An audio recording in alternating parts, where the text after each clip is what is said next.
Hi friends, welcome back to our channel. Friends, ಇವತ್ತಿನ ವಿಡಿಯೋದಲ್ಲಿ ಬ್ಲೌಸ್ನ elbow length ಸ್ಲೀವ್ಸನ್ನು ಯಾವ ರೀತಿ ಕಟ್ ಮಾಡಿಕೊಂಡು ಸ್ಟಿಚ್ ಮಾಡ್ಕೊಳ್ಬೇಕು ಅಂತ ಹೇಳ್ಕೊಡ್ತಾ ಇದ್ದೀನಿ. ಆಲ್ರೆಡಿ ನಾನು ಸ್ಲೀವ್ಸ್ ಕಟ್ಟಿಂಗು ಸ್ಟಿಚಿಂಗನ್ನು ಶೇರ್ ಮಾಡಿದ್ದೀನಿ. ಇವತ್ತು ನಾನು ನಿಮಗೆ ಮೇನ್ ಫ್ಯಾಬ್ರಿಕಲ್ಲಿ ಈ ರೀತಿ ನಮಗೆ ವರ್ಕ್ ಬಂದಾಗ, ಅಂದರೆ ಇಲ್ಲಿ ನಮಗೆ ಈ ರೀತಿ ವರ್ಕ್ ಅನ್ನೋದು ಕೊಟ್ಬಿಟ್ಟಿರ್ತಾರೆ, ಈ ಕಡೆ ನಮಗೆ ಎಕ್ಸ್ಟ್ರಾ ಕ್ಲಾತ್ ಅನ್ನೋದು ಇರೋದಿಲ್ಲ. ಈ ರೀತಿ ಬಂದಾಗ ನಾವು ಯಾವ ರೀತಿ ನಾವು ಸ್ಲೀವ್ಸನ್ನು ಕಟ್ ಮಾಡಿಕೊಂಡು ಸ್ಟಿಚ್ ಮಾಡ್ಕೊಳ್ಳೋದು ಯಾವ ರೀತಿ ಅಂತ ತೋರಿಸ್ತೀನಿ. ಈ ಥರ ಸ್ಯಾರೀಸ್ ಅನ್ನೋದು ನಮಗೆ ತುಂಬಾ ಟ್ರೆಂಡಿಂಗಲ್ಲಿ ನಡೀತಾ ಇದೆ. ಇದನ್ನು ನಾವು ಸ್ಲೀವ್ಸ್ಗೆ ಕೊಟ್ಟು ಯಾವ ರೀತಿ ಸ್ಟಿಚ್ ಮಾಡ್ಕೊಳ್ಬೇಕು ಅಂತ ನಾನು ನಿಮಗೆ ತೋರಿಸ್ತೀನಿ. ಮೊದಲಿಗೆ ನಾವಿಲ್ಲಿ ಸ್ಲೀವ್ಸ್ ಕಟ್ಟಿಂಗನ್ನು ಮಾಡ್ಕೊಳ್ಳೋಣ. ಸ್ಲೀವ್ಸ್ ಕಟ್ ಮಾಡ್ಕೊಳ್ಳೋದಕ್ಕೆ ನಾವು 4 ಲೇಯರಲ್ಲಿ ಫ್ಯಾಬ್ರಿಕನ್ನು ಫೋಲ್ಡ್ ಮಾಡಿಕೊಂಡು, ಫೋಲ್ಡಿಂಗು ನಮ್ಮ ಕಡೆ ಇರೋ ಥರ ಹಾಕ್ಕೊಳ್ಬೇಕು. ಈ ಥರ ಹಾಕ್ಕೊಂಡು ಈ ಸೈಡಲ್ಲಿ ಹೆಚ್ಚು ಕಡಿಮೆ ಏನಾದರೂ ಇದ್ದರೆ ಒಂದು ಲೈನ್ ಹಾಕ್ಕೊಳ್ಬೇಕು. ಈ ಥರ ಲೈನ್ ಹಾಕ್ಕೊಂಡು ಸ್ಲೀವ್ ಲೆಂತನ್ನು ಮಾರ್ಕ್ ಮಾಡ್ಕೊಳ್ಬೇಕು. ಸ್ಲೀವ್ ಲೆಂತ್ ಇಲ್ಲಿ ನಾನು ತಗೊಳ್ತಾ ಇರೋದು ರೆಡಿ 10.5 ಇಂಚು. ಇದಕ್ಕೆ 1 ಇಂಚು ಮಾರ್ಜಿನ್ಗೆ ಆ್ಯಡ್ ಮಾಡಿಕೊಂಡು ಮಾರ್ಕ್ ಮಾಡ್ಕೊಳ್ಬೇಕು. ಮಾರ್ಕ್ ಮಾಡಿಕೊಂಡು ಇಲ್ಲೊಂದು ಲೈನ್ ಹಾಕ್ಕೊಳ್ಬೇಕು. ಈ ಥರ ಲೈನ್ ಹಾಕ್ಕೊಂಡು ಈಗ ನಾವು ಸ್ಲೀವ್ ಲೂಸನ್ನು ಮಾರ್ಕ್ ಮಾಡ್ಕೊಳ್ಬೇಕು. ಸ್ಲೀವ್ ಲೂಸು ನಮಗೆ ಎಷ್ಟು ಬೇಕಾಗಿರುತ್ತೋ ನೋಡಿಕೊಂಡು ನಾವು ಮಾರ್ಕ್ ಮಾಡಿಕೊಂಡು ಅಲ್ಲಿಂದ ಮಾರ್ಜಿನ್ 2 ಇಂಚ್ ತೊಗೊಂಡು ಮಾರ್ಕ್ ಮಾಡ್ಕೊಳ್ಬೇಕು. ಈಗ ಆರ್ಮಲ್ ಡೌನಿಂಗನ್ನು ಮಾರ್ಕ್ ಮಾಡ್ಕೊಳ್ಬೇಕು. ಆರ್ಮಲ್ ಡೌನಿಂಗನ್ನು ನಾವು ಚೆಸ್ಟ್ ಲೂಸ್ ಬೇಸ್ ಮೇಲೆ ತಗೊಳ್ತೀವಿ. ಎದೆ ಸುತ್ತಳತೆಯಲ್ಲಿ 10ನೇ ಭಾಗನ ತೊಗೊಂಡು ಮಾರ್ಕ್ ಮಾಡ್ಕೊಳ್ತೀವಿ. ಎದೆ ಸುತ್ತಳತೆ ಬಂದು 42 ಇಂಚ್ ಇದೆ. ಇದರಲ್ಲಿ 10ನೇ ಭಾಗ ನಮಗೆ 4.2 ಬರುತ್ತೆ. ಇದರಲ್ಲಿ ನಾವು ಅರ್ಧ ಇಂಚು ಕಡಿಮೆ ತೊಗೊಂಡು ಮಾರ್ಕ್ ಮಾಡ್ಕೊಳ್ಬೇಕು. ಮಾರ್ಕ್ ಮಾಡಿಕೊಂಡು ಇಲ್ಲೊಂದು ಲೈನ್ ಹಾಕ್ಕೊಳ್ಬೇಕು. ಈಗ ಆರ್ಮೋಲ್ ಲೂಸ್ ಮಾರ್ಕ್ ಮಾಡ್ಕೊಳ್ಬೇಕು. ಆರ್ಮೋಲ್ ಲೂಸು ಇಲ್ಲಿ ನಾನು 9 ಇಂಚ್ ತಗೊಳ್ತಾ ಇದ್ದೀನಿ. 9 ಇಂಚ್ಗೆ ಮಾರ್ಕ್ ಮಾಡಿಕೊಂಡು ಇಲ್ಲಿಂದ ಮಾರ್ಜಿನ್ಗೆ 2 ಇಂಚ್ ತಗೊಳ್ಬೇಕು. ಇಲ್ಲಿ ನನಗೆ ಫ್ಯಾಬ್ರಿಕ್ ಕಡಿಮೆ ಇದೆ, ಪೀಸ್ ಜಾಯಿಂಟ್ ಮಾಡ್ಕೊಳ್ತೀನಿ. ಈಗ ಇಲ್ಲಿಂದ ಇಲ್ಲಿಗೆ ಜಾಯಿಂಟ್ ಮಾಡಿಕೊಂಡು ಒಂದು ಲೈನ್ ಹಾಕ್ಕೊಳ್ಬೇಕು. ಮಾರ್ಜಿನ್ ಹತ್ರನೂ ಸಹ ಒಂದು ಲೈನ್ ಹಾಕ್ಕೊಳ್ಳಿ.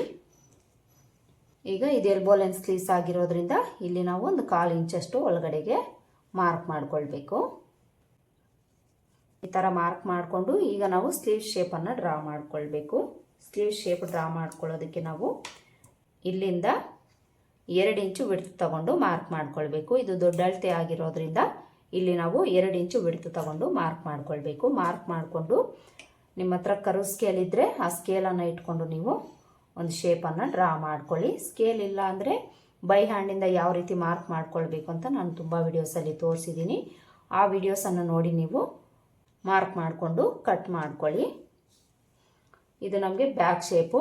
ಈಗ ಇಲ್ಲಿಂದ ಅರ್ಧ ಇಂಚು ಕೆಳಗಡೆಗೆ ಇದೇ ಸ್ಕೇಲನ್ನು ಇಟ್ಕೊಂಡು ಫ್ರಂಟ್ ಶೇಪನ್ನು ಮಾರ್ಕ್ ಮಾಡ್ಕೊಳ್ಬೇಕು. ನೋಡಿ, ಈ ಥರ ಬರುತ್ತೆ ಈ ಶೇಪ್ ಅನ್ನೋದು. ನೀಟಾಗಿ ಈ ರೀತಿ ನಾವು ಸ್ಲೀವ್ ಶೇಪನ್ನು ಡ್ರಾ ಮಾಡ್ಕೊಳ್ಬೇಕು. ನೋಡಿ, ಇದಿಷ್ಟು ನಾವು ಸ್ಲೀವ್ಸ್ನ ಮಾರ್ಕಿಂಗನ್ನು ಮಾಡ್ಕೊಳ್ಬೇಕು. ಇಲ್ಲಿ ನಾವು ಕಟಿಂಗಲ್ಲಿ ಯಾವುದೇ ಥರ ಚೇಂಜಸನ್ನು ಮಾಡ್ಕೊಳ್ಳೋ ಅವಶ್ಯಕತೆ ಇಲ್ಲ. ಮೇನ್ ಫ್ಯಾಬ್ರಿಕಲ್ಲಿ ವರ್ಕ್ ಇದ್ದರೂ ಇಲ್ಲದೇ ಇದ್ದರೂ ಸಹ ನಾವು ಸೇಮ್ ಮೆಥಡಲ್ಲೇ ಸ್ಲೀವ್ಸ್ ಕಟ್ಟಿಂಗನ್ನು ಮಾಡ್ಕೊಳ್ಬೇಕು. ಸ್ಟಿಚ್ಚಿಂಗಲ್ಲಿ ನಾವು ಚೇಂಜಸನ್ನು ಮಾಡಿಕೊಂಡು ಸ್ಟಿಚ್ ಮಾಡ್ಕೊಳ್ಬೇಕು. ಅದನ್ನು ತೋರಿಸ್ತೀನಿ. ವಿಡಿಯೋನ ನೀವು ಕೊನೆವರೆಗೂ ನೋಡಿ. ಈಗ ಇದನ್ನು ನಾವು ಕಟ್ ಮಾಡ್ಕೊಳ್ಬೇಕು.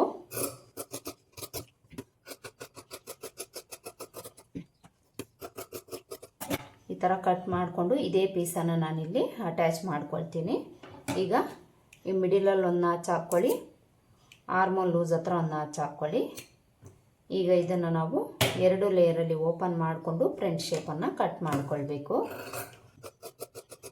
ಈ ಥರ ಕಟ್ ಮಾಡಿಕೊಂಡು ಇದು ಫ್ರಂಟ್ ಪಾರ್ಟ್ ಕಡೆಗೆ ಅಂತ ಗೊತ್ತಾಗಲಿಕ್ಕೆ ಇಲ್ಲೊಂದು ನಾಚ್ ಹಾಕ್ಕೊಳ್ಳಿ. ಈಗ ಮೈನ್ ಫ್ಯಾಬ್ರಿಕನ್ನು ತಗೊಳ್ಳೋಣ.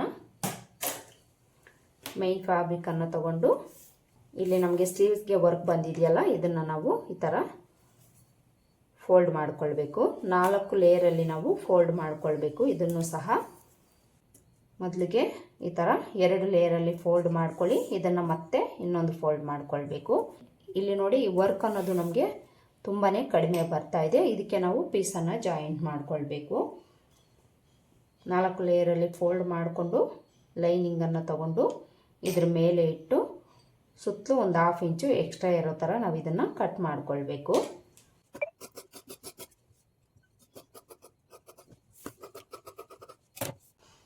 ಈ ಥರ ಮೈನ್ ಫ್ಯಾಬ್ರಿಕನ್ನು ಕಟ್ ಮಾಡಿಕೊಂಡು 2 ಸ್ಲೀವ್ಸ್ಗೂ ಬೇಕಾಗಿರೋದ್ರಿಂದ ಇದನ್ನು ನಾವು ಈ ಥರ ಇಟ್ಕೊಂಡು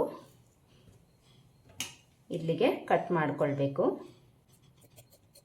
ಈ ಫ್ಯಾಬ್ರಿಕ್ಕು ನಮಗೆ ಆ ಕಡೆ ಈ ಕಡೆ ಹೋಗ್ತಾ ಇರುತ್ತೆ, ನೋಡಿಕೊಂಡು ಇದನ್ನು ನಾವು ಕಟ್ ಮಾಡ್ಕೊಳ್ಬೇಕು.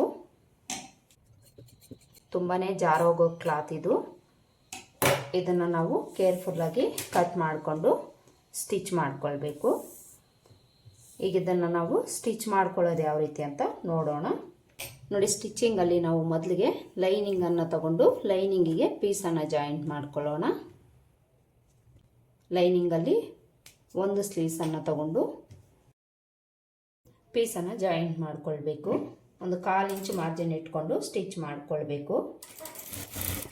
ಈಗ ಇನ್ನೊಂದು ಸ್ಲೀವ್ಸ್ ತಗೊಂಡು ಇದರ ಆಪೋಸಿಟಲ್ಲಿ ಇಟ್ಕೊಂಡು ಪೀಸನ್ನು ಅಟ್ಯಾಚ್ ಮಾಡಿಕೊಳ್ಬೇಕು. ನೋಡ್ಕೊಳ್ಳಿ, ಆಪೋಸಿಟಲ್ಲೇ ಇರಬೇಕು, ಇಲ್ಲಾಂದರೆ 2 ಸ್ಲೀವ್ಸು ಒಂದೇ ಕಡೆ ಬರುತ್ತೆ. ಒಂದು ಕಡೆ ಪೀಸ್ ಜಾಯಿಂಟ್ ಮಾಡಿಕೊಂಡು ಈಗ ಇನ್ನೊಂದು ಸೈಡ್ಗೆ ಪೀಸನ್ನು ಜಾಯಿಂಟ್ ಮಾಡಿಕೊಳ್ಬೇಕು.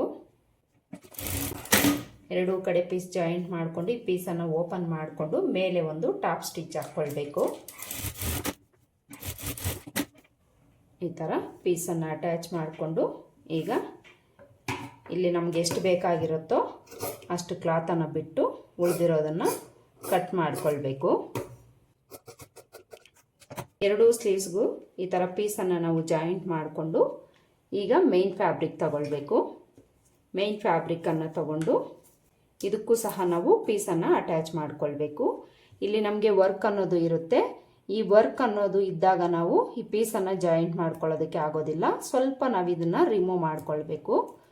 ಒಂದು 1/4 ಇಂಚಷ್ಟು ಬಿಡ್ತಿರೋ ಥರ ನೋಡಿಕೊಂಡು ಈ ಬೀಡ್ಸ್ ಏನಿದೆ ಇದನ್ನು ನಾವು ತೆಗಿಬೇಕು. ಈ ಬೀಡ್ಸನ್ನು ಇದೇ ಥರ ಇಟ್ಕೊಂಡು ನಾವು ಅಟ್ಯಾಚ್ ಮಾಡ್ಕೊಂಡಿದ್ದೀವಿ ಅಂದರೆ ನೀಡಲ್ ಅನ್ನೋದು ನಮಗೆ ಮುರಿದೋಗ್ಬಿಡುತ್ತೆ. ಈ ಬೀಡ್ಸನ್ನು ಗಮ್ಮಿಂದ ಅಟ್ಯಾಚ್ ಮಾಡಿರ್ತಾರೆ, ಅದನ್ನು ಸ್ವಲ್ಪ ನಾವು ಈ ರೀತಿ ರಿಮೂವ್ ಮಾಡಿಕೊಳ್ಬೇಕು.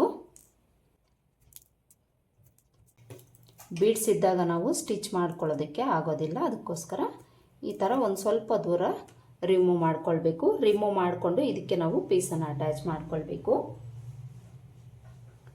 ಪೀಸನ್ನು ತಗೊಳ್ಳಿ. ಪೀಸನ್ನು ತಗೊಂಡು ಉಲ್ಟಾ ಸೀದಾನ ಚೆಕ್ ಮಾಡಿಕೊಳ್ಬೇಕು. ಇದು ಸೀದಾ ಸೈಡು ಮೇಲೆ ಇರಬೇಕು. ಈ ಕ್ಲಾತ್ನ ಸೀದಾ ಸೈಡು ಇದ್ರ ಮೇಲೆ ಹೋಗೋ ಥರ ಇಟ್ಕೊಂಡು 1/4 ಇಂಚ್ ಮಾರ್ಜಿನ್ ಇಟ್ಕೊಂಡು ಸ್ಟಿಚ್ ಮಾಡ್ಕೊಳ್ಬೇಕು. ಇಲ್ಲಿ ನೀವು ಸ್ಟಿಚ್ ಮಾಡ್ಕೊಳ್ಬೇಕಾದ್ರೆ ಒಂದು 1/2 ಇಂಚ್ ಕ್ಲಾತು ಎಕ್ಸ್ಟ್ರಾ ಬಿಟ್ಟು ಸ್ಟಿಚ್ ಮಾಡ್ಕೊಳ್ಬೇಕು.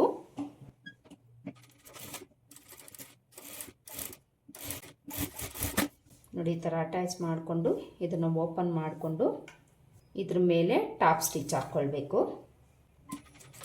ಎಡ್ಜಿಗೆ ಹಾಕ್ಕೊಳ್ಳಿ. ಈಗ ಇಲ್ಲಿ ನಾವು ಎಕ್ಸ್ಟ್ರಾ ಬಿಟ್ಟಿದ್ದೀವಲ್ಲ ಕ್ಲಾತು, ಇದನ್ನು ಈ ಥರ ಫೋಲ್ಡ್ ಮಾಡಿಕೊಂಡು ಸ್ಟಿಚ್ ಮಾಡ್ಕೊಳ್ಬೇಕು. 2 ಸೈಡು ಸೇಮ್ ಇದೇ ಥರ ನಾವು ಸ್ಟಿಚ್ ಮಾಡ್ಕೊಳ್ಬೇಕು. ಈ ಸೈಡು ನಮಗೆ ಎಕ್ಸ್ಟ್ರಾ ಕ್ಲಾತ್ ಇದೆಯಲ್ಲ, ಇದನ್ನು ಫೋಲ್ಡ್ ಮಾಡಿ ಸ್ಟಿಚ್ ಮಾಡ್ಕೊಳ್ಬೇಕು. ಸ್ಟಿಚ್ ಹಾಕ್ಕೊಳ್ಳೋವಾಗ ರಬ್ ಸ್ಟಿಚ್ ಹಾಕ್ಕೊಂಡು ಸ್ಟಿಚ್ ಮಾಡ್ಕೊಳ್ಳಿ. ನೋಡಿ, ಈ ಥರ ನಾವು ಪೀಸನ್ನು ಜಾಯಿಂಟ್ ಮಾಡಿ ಇದನ್ನು ಫೋಲ್ಡ್ ಮಾಡಿ ಸ್ಟಿಚ್ ಮಾಡ್ಕೊಳ್ಬೇಕು. ಸೇಮ್ ಇದೇ ಥರ ಇನ್ನೊಂದು ಪೀಸ್ಗೂ ಸಹ 2 ಸೈಡು ಈ ಬೀಡ್ಸನ್ನು ಸ್ವಲ್ಪ ಓಪನ್ ಮಾಡಿಕೊಂಡು ಪೀಸ್ ಅಟ್ಯಾಚ್ ಮಾಡಿಕೊಂಡು ಈ ರೀತಿ ಫೋಲ್ಡ್ ಮಾಡಿಕೊಂಡು ಸ್ಟಿಚ್ ಮಾಡ್ಕೊಳ್ಬೇಕು. ಸ್ಟಿಚ್ ಮಾಡ್ಕೊಂಡು ಆದಮೇಲೆ ಇದರ ಮಿಡಲ್ಗೆ ನಾವು ಈ ಥರ ಫೋಲ್ಡ್ ಮಾಡ್ಕೊಳ್ಬೇಕು. ಕರೆಕ್ಟಾಗಿ ಮಿಡಲ್ಗೆ ಫೋಲ್ಡ್ ಮಾಡಿಕೊಂಡು ಮಿಡ್ಲ್ ಎಲ್ಲಿಗೆ ಬರುತ್ತೆ ಅಲ್ಲಿಗೆ ನಾವು ಮಾರ್ಕ್ ಮಾಡ್ಕೊಳ್ಬೇಕು. ಕರೆಕ್ಟಾಗಿ ಮಿಡ್ಲ್ ಎಲ್ಲಿಗೆ ಬರುತ್ತೆ ಅಲ್ಲಿಗೆ ಈ ಥರ ಮಾರ್ಕ್ ಮಾಡ್ಕೊಳ್ಳಿ. ಮಾರ್ಕ್ ಮಾಡಿಕೊಂಡು ಈಗ ನಾವು ಲೈನಿಂಗನ್ನು ತಗೊಳ್ಬೇಕು. ನಾರ್ಮಲ್ ಸ್ಲೀವ್ಸ್ಗಾದರೆ ಇಲ್ಲಿ ನಮಗೆ ಕ್ಲಾತ್ ಅನ್ನೋದು ಎಕ್ಸ್ಟ್ರಾ ಇರುತ್ತೆ. ಈ ಲೈನಿಂಗನ್ನು ಇದ್ರ ಮೇಲೆ ಇಟ್ಟು 1/2 ಇಂಚ್ ಮಾರ್ಜಿನ್ ಇಟ್ಕೊಂಡು ಸ್ಟಿಚ್ ಮಾಡಿಕೊಂಡು ಇನ್ಸೈಡ್ಗೆ ನಾವು ಫೋಲ್ಡ್ ಮಾಡ್ಕೊಳ್ತೀವಿ. ಆದರೆ ಇದಕ್ಕೆ ನಮಗೆ ಕ್ಲಾತ್ ಅನ್ನೋದು ಇರೋದಿಲ್ಲ, ಎಡ್ಜ್ಗೆ ಈ ವರ್ಕ್ ಬಂದಿರುತ್ತೆ. ಈ ರೀತಿ ಬಂದಾಗ ನಾವೇನು ಮಾಡಬೇಕು ಅಂದರೆ ಲೈನಿಂಗ್ ಕ್ಲಾತನ್ನು ತಗೊಂಡು ಈ ಕಡೆ ಎಡ್ಜನ್ನು ನಾವು 1/2 ಇಂಚ್ ಕ್ಲಾತನ್ನು ಈ ಥರ ಫೋಲ್ಡ್ ಮಾಡಿ ಸ್ಟಿಚ್ ಮಾಡಿಕೊಳ್ಬೇಕು.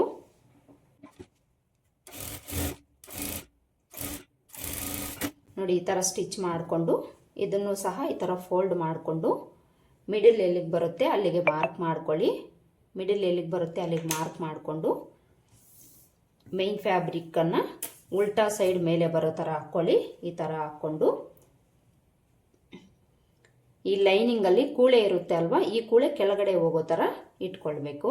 ನೋಡಿ, ಈ ಥರ ಇಟ್ಕೊಳ್ಬೇಕು. ಈ ಥರ ಇಟ್ಕೊಳ್ಳೋವಾಗ ಮಧ್ಯದಲ್ಲಿ ನಾವು ಮಾರ್ಕ್ ಮಾಡ್ಕೊಂಡಿದ್ದೀವಿ ಅಲ್ವಾ ಲೈನಿಂಗಲ್ಲಿ, ಮೇನ್ ಫ್ಯಾಬ್ರಿಕಲ್ಲಿ, ಅದನ್ನು ಕರೆಕ್ಟಾಗಿ ಇಟ್ಕೊಳ್ಬೇಕು. ನೋಡಿ ಈ ಥರ ಕರೆಕ್ಟಾಗಿ ಇಟ್ಕೊಳ್ಬೇಕು. ಈ ಥರ ನೀವು ಕರೆಕ್ಟಾಗಿ ಮಿಡಿಲ್ಗೆ ಇಟ್ಕೊಂಡು ಮೇನ್ ಫ್ಯಾಬ್ರಿಕ್ಕು ಸೀದಾ ಸೈಡ್ ಮೇಲೆ ಬರೋ ಥರ ಹಾಕ್ಕೊಳ್ಳಿ. ಈ ಥರ ಹಾಕ್ಕೊಂಡು ಇಲ್ಲಿ ನಾವು ಸ್ಟಿಚ್ ಮಾಡ್ಕೊಳ್ಳೋದು ನಮಗೆ ಕಷ್ಟ ಆಗುತ್ತೆ. ಈ ರೀತಿ ನಮಗೆ ಸ್ಟಿಚ್ ಮಾಡ್ಕೊಳ್ಳೋದಕ್ಕೆ ಆಗೋದಿಲ್ಲ ಅಂದಾಗ ನಾವೇನು ಮಾಡಬೇಕು, ಕೈಯಿಂದ ಸ್ಟಿಚ್ ಮಾಡ್ಕೊಳ್ಬೇಕು, ಇಲ್ಲಾಂದರೆ ಗಮ್ಮಿಂದ ನಾವು ಅಟ್ಯಾಚ್ ಮಾಡ್ಕೊಳ್ಬೇಕು. ಕೈಯಿಂದ ಅಟ್ಯಾಚ್ ಮಾಡ್ಕೊಳ್ಬೇಕಾದ್ರೆ ಈ ಕ್ಲಾತ್ ಅನ್ನೋದು ನಮಗೆ ಜಾರು ಹೋಗ್ತಾ ಇರುತ್ತೆ. ಅದಕ್ಕೇನು ಮಾಡಬೇಕು ಅಂದರೆ ಇಲ್ಲಿ ನಾವು ಮೊದಲಿಗೆ ಗಮ್ಮಿಂದ ಅಟ್ಯಾಚ್ ಮಾಡಿಕೊಂಡು ಆಮೇಲೆ ನಾವು ಕೈಯಿಂದ ಸ್ಟಿಚ್ ಮಾಡ್ಕೊಳ್ಬೇಕಾಗುತ್ತೆ. ಗಮ್ಮನ್ನು ತಗೊಳ್ಳಿ. ಈ ಥರ ಫ್ಯಾಬ್ರಿಕ್ ಗ್ಲೂ ಅನ್ನೋದು ನಮಗೆ ಸಿಗುತ್ತೆ ಅಂಗಡಿನಲ್ಲಿ, 20 ರೂಪಾಯಿ ಇರುತ್ತೆ ಅಷ್ಟೇ ಇದು. ಇದನ್ನು ತಗೊಂಡು ನಾವು ಈ ಲೈನಿಂಗ್ ಎಡ್ಜಿಗೆ ಹಾಕ್ಕೊಳ್ಬೇಕು. ನೋಡಿ ಈ ಥರ ಲೈಟಾಗಿ ಹಾಕ್ಕೊಳ್ಳಿ, ತುಂಬ ಜಾಸ್ತಿ ಎಲ್ಲ ಹಾಕೋಕ್ಕೆ ಹೋಗಬೇಡಿ. ಲೈಟಾಗಿ ಈ ರೀತಿ ಗಮ್ಮನ್ನು ಹಾಕ್ಕೊಳ್ಳಿ. ಈ ಥರ ಜಾರೋಗೋ ಕ್ಲಾತ್ಗೆಲ್ಲ ನಾವು ಗಮ್ ಯೂಸ್ ಮಾಡ್ಕೊಂಡಿದ್ದೀವಿ ಅಂದರೆ ತುಂಬಾ ಈಸಿಯಾಗಿ ನಾವು ಸ್ಟಿಚ್ ಮಾಡ್ಕೊಳ್ಬೋದು. ನೋಡಿ ಈ ಮಿಡಲ್ ಅನ್ನೋದು ಕರೆಕ್ಟಾಗಿ ಮಿಡಲ್ಗೆ ಇಟ್ಕೊಳ್ಳಿ. ಈ ಥರ ಇಟ್ಕೊಂಡು ಈ ಮೇನ್ ಫ್ಯಾಬ್ರಿಕನ್ನು ಇದ್ರ ಮೇಲೆ ಇಟ್ಟು ಈ ರೀತಿ ಅಟ್ಯಾಚ್ ಮಾಡ್ಕೊಳ್ಬೇಕು.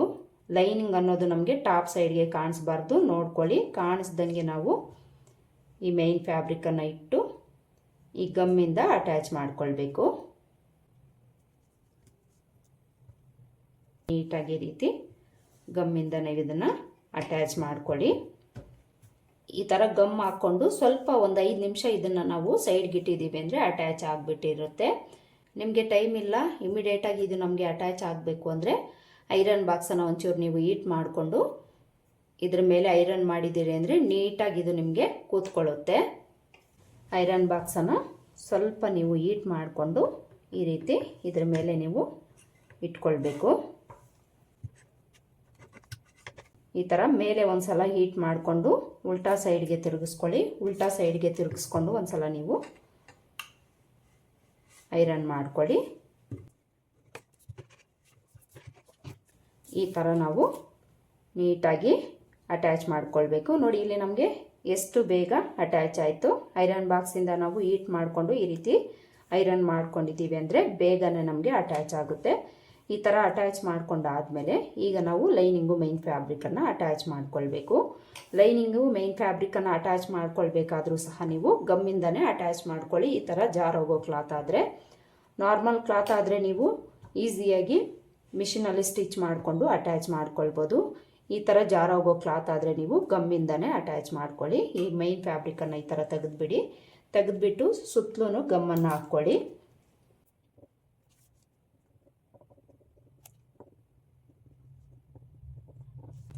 ನೋಡಿ ಈ ಥರ ಗಮ್ ಹಾಕ್ಕೊಂಡು ಈಗ ಇದ್ರ ಮೇಲೆ ಮೈನ್ ಫ್ಯಾಬ್ರಿಕನ್ನು ಹಾಕ್ಕೊಳ್ಬೇಕು. ಮೈನ್ ಫ್ಯಾಬ್ರಿಕ್ಕು ಎಲ್ಲೂ ಲೂಸ್ ಅನ್ನೋದು ಬಿಡದೆ ನೀಟಾಗಿ ರೀತಿ ಸರಿ ಮಾಡಿಕೊಂಡು ಹಾಕ್ಕೊಳ್ಳಿ. ಈ ಥರ ಹಾಕ್ಕೊಂಡು ಇದ್ರ ಮೇಲೇನೂ ಸಹ ಒಂದ್ಸಲ ನಾವು ಐರನ್ ಮಾಡ್ಕೊಂಡಿದ್ದೀವಿ ಅಂದರೆ ಬೇಗನೆ ನಮಗಿದು ಡ್ರೈ ಆಗಿಬಿಡುತ್ತೆ. ಐರನ್ ಬಾಕ್ಸ್ ತಗೊಂಡು ಇದ್ರ ಮೇಲೆ ಈ ಥರ ಐರನ್ ಮಾಡ್ಕೊಳ್ಳಿ.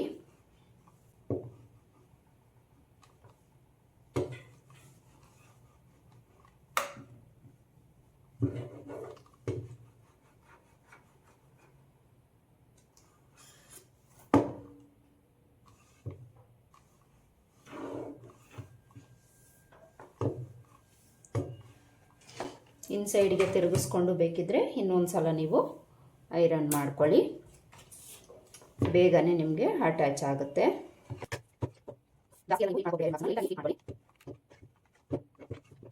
ಈ ರೀತಿ ನಾವು ಲೈನಿಂಗನ್ನು ಮೈನ್ ಫ್ಯಾಬ್ರಿಕ್ಕಿಗೆ ಅಟ್ಯಾಚ್ ಮಾಡ್ಕೊಳ್ಬೇಕು. ಅಟ್ಯಾಚ್ ಮಾಡ್ಕೊಂಡು ಆದಮೇಲೆ ಎಕ್ಸ್ಟ್ರಾ ಮೈನ್ ಫ್ಯಾಬ್ರಿಕ್ ಇರುತ್ತೆ ಅಲ್ವಾ, ಇದನ್ನು ಕಟ್ ಮಾಡ್ಕೊಳ್ಬೇಕು. ನೋಡಿ ಈ ಥರ ನಾವು ಲೈನಿಂಗು ಮೈನ್ ಫ್ಯಾಬ್ರಿಕನ್ನು ಅಟ್ಯಾಚ್ ಮಾಡಿಕೊಂಡು ಮಿಡಿಲ್ ನ್ಯಾಚ್ ಎಲ್ಲಿಗಿರುತ್ತೋ ಅಲ್ಲಿಗೆ ನಾಚ್ ಹಾಕ್ಕೊಳ್ಳಿ. ಫ್ರಂಟ್ ನ್ಯಾಚ್ ಎಲ್ಲಿಗಿರುತ್ತೋ ಅಲ್ಲಿಗೆ ನಾಚನ್ನು ಹಾಕ್ಕೊಳ್ಳಿ. ಆಮೇಲೆ ಈಗ ನಾವು ಸುತ್ತಲೂ ಒಂದು ಸ್ಟಿಚ್ ಹಾಕ್ಕೊಳ್ಳೋಣ. ಗಮ್ ಹಾಕ್ಕೊಂಡಿರೋದ್ರಿಂದ ನಮಗೆ ಸ್ಟಿಪ್ ಆಗಿನೇ ಇರುತ್ತೆ. ಆದರೂ ನಿಮ್ಗೇನಾದರೂ ಕ್ಲಾತ್ ಆ ಕಡೆ ಈ ಕಡೆ ಹೋಗುತ್ತೆ ಅಂತ ಅನಿಸಿದರೆ ಒಂದು ಸ್ಟಿಚ್, ಈಗ ನಾವು ಈಸಿಯಾಗಿ ಸ್ಟಿಚ್ ಹಾಕ್ಕೊಳ್ಬೋದು. ನಮಗೆ ಈ ಕ್ಲಾತ್ ಅನ್ನೋದು ಜಾರೋಗೋದಿಲ್ಲ. ಸ್ಲೀವ್ಸನ್ನು ಸ್ಟಿಚ್ ಮಾಡ್ಕೊಂಡಾದ್ಮೇಲೆ ಫೈನಲ್ ಆಗಿ ಈ ಬೀಡ್ಸ್ ಏನಿದೆ ಈ ಎಡ್ಜಲ್ಲಿ ನಾವು ಸ್ಟಿಚ್ ಮಾಡ್ಕೊಳ್ಬೇಕು. ಇಲ್ಲಿ ನಾವು ಕೈಯಿಂದ ಸ್ಟಿಚ್ ಮಾಡ್ಕೊಳ್ಬೇಕಾಗುತ್ತೆ. ಮಿಷಿನಿಂದ ಸ್ಟಿಚ್ ಮಾಡ್ಕೊಳ್ಳೋದಕ್ಕೆ ನಮಗೆ ಇಲ್ಲಿ ಕಷ್ಟ ಆಗುತ್ತೆ. ಈ ಬೀಡ್ಸ್ ಇರೋದ್ರಿಂದ ನೀಡಲ್ ಅನ್ನೋದು ನಮಗೆ ಕಟ್ ಆಗಿಬಿಡುತ್ತೆ. ಸೂಜಿ ದಾರನ ತಗೊಂಡು ಕೈಯಿಂದನೇ ನೀವು ಸ್ಟಿಚ್ ಮಾಡ್ಕೊಳ್ಬೇಕು. ಸೂಜಿನ ತಗೊಂಡು 2 ಎಳೆ ದಾರನ ಹಾಕ್ಕೊಳ್ಳಿ. 2 ಎಳೆ ಆ ದಾರನ ಹಾಕ್ಕೊಂಡು ಎಮ್ಮಿಂಗ್ ನಾವು ಯಾವ ರೀತಿ ಮಾಡ್ಕೊಳ್ತೀವೋ ಬ್ಲೌಸಸ್ಗೆ ಆ ರೀತಿ ನಾವು ಸ್ಟಿಚ್ ಮಾಡ್ಕೊಳ್ಬೇಕು. ಮೊದಲಿಗೆ ಒಂದು ನಾಟನ್ನು ಹಾಕ್ಕೊಳ್ಳಿ. ಥ್ರೆಡ್ಗೆ ನಾಟ್ ಹಾಕ್ಕೊಂಡು ಈ ರೀತಿ ನಾವು ಸ್ಟಿಚ್ ಮಾಡ್ಕೊಳ್ಬೇಕು. ನೀವು ಇಲ್ಲಿಂದ ಸ್ಟಿಚ್ ಮಾಡ್ಕೊಳ್ಬೇಕು ಅಂತ ಏನಿಲ್ಲ. ಈ ಬೀಡ್ಸ್ ಏನಿದೆ ಇಲ್ಲಿ ಮಾತ್ರ ನೀವು ಕೈಯಿಂದ ಸ್ಟಿಚ್ ಮಾಡಿಕೊಂಡು ಇಲ್ಲಿ ಮಿಷಿನಿಂದ ನೀವು ಸ್ಟಿಚ್ ಮಾಡ್ಕೊಳ್ಬೋದು. ನೋಡಿ, ಈ ಥರ ನೀಡಲನ್ನು ಹಾಕಿ ಒಂದು ಸ್ವಲ್ಪ 1-2 ಪಾಯಿಂಟಷ್ಟು ಗ್ಯಾಪ್ ಬಿಟ್ಟು ಮತ್ತೆ ನೀಡಲನ್ನು ಈ ಥರ ತೆಗೆದು ಈ ರೀತಿ ನಾವು ಸ್ಟಿಚ್ ಮಾಡ್ಕೊಳ್ಬೇಕು. ಈ ಥರ ಸ್ಟಿಚ್ ಮಾಡ್ಕೊಳ್ಬೇಕು. ಈ ಬೀಡ್ಸ್ ಇರೋ ಹತ್ರ ಸ್ವಲ್ಪ ನಿಧಾನಕ್ಕೆ ಸ್ಟಿಚ್ ಮಾಡ್ಕೊಳ್ಳಿ. ಮೇಲಿಂದ ಚುಚ್ಕೊಂಡು ಕೆಳಗಡೆಯಿಂದ ನೀಡಲನ್ನು ಮೇಲಕ್ಕೆ ತೆಗೆದು ಈ ರೀತಿ ನಾವು ಸ್ಟಿಚ್ ಮಾಡ್ಕೊಳ್ಬೇಕು.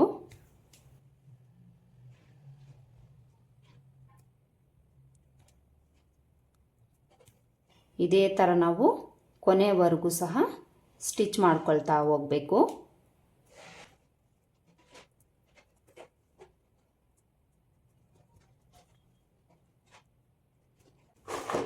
ನೋಡಿ, ಇಲ್ಲಿ ನಾನು ಕೊನೆವರೆಗೂ ಸಹ ಸ್ಟಿಚ್ ಹಾಕ್ಕೊಂಡಿದ್ದೀನಿ. ಇಲ್ಲಿ ನಮಗೆ ಇನ್ಸೈಡಲ್ಲಿ ಸ್ಟಿಚ್ ಅನ್ನೋದು ಏನು ಅಷ್ಟೊಂದು ಕಾಣಿಸೋದಿಲ್ಲ. ನೋಡಿ, ಈ ಥರ ಕಾಣಿಸುತ್ತೆ. ಸೇಮ್ ಇದೇ ಥರ ನೀವು ಇನ್ನೊಂದು ಸ್ಲೀವ್ಸ್ನೂ ಸಹ ಸ್ಟಿಚ್ ಮಾಡ್ಕೊಳ್ಬೇಕು. ನೋಡಿದ್ರಲ್ಲ, ಇವತ್ತಿನ ವಿಡಿಯೋದಲ್ಲಿ ಸ್ಲೀವ್ಸ್ಗೆ ಈ ಥರ ವರ್ಕ್ ಕೊಟ್ಟಾಗ ನಾವು ಯಾವ ರೀತಿ ಕಟ್ ಮಾಡಿಕೊಂಡು ಸ್ಟಿಚ್ ಮಾಡ್ಕೊಳ್ಬೇಕು ಅಂತ ಹೇಳ್ಕೊಟ್ಟಿದ್ದೀನಿ. ಐ ಹೋಪ್ ಈ ವಿಡಿಯೋ ನಿಮಗೆ ಹೆಲ್ಪ್ ಆಗಿದೆ ಅಂತ ಅಂದ್ಕೊಳ್ತೀನಿ. ಹೆಲ್ಪ್ ಆಗಿದೆ ಅಂತ ಅನಿಸಿದರೆ ವಿಡಿಯೋ ಒಂದು ಲೈಕ್ ಕೊಡೋದನ್ನು ಮರಿಬೇಡಿ. ಮತ್ತೆ ಸಿಗೋಣ ಮತ್ತೊಂದು ವಿಡಿಯೋದಲ್ಲಿ. ಅಲ್ಲಿವರೆಗೂ ನಮಸ್ಕಾರ. Thanks for watching.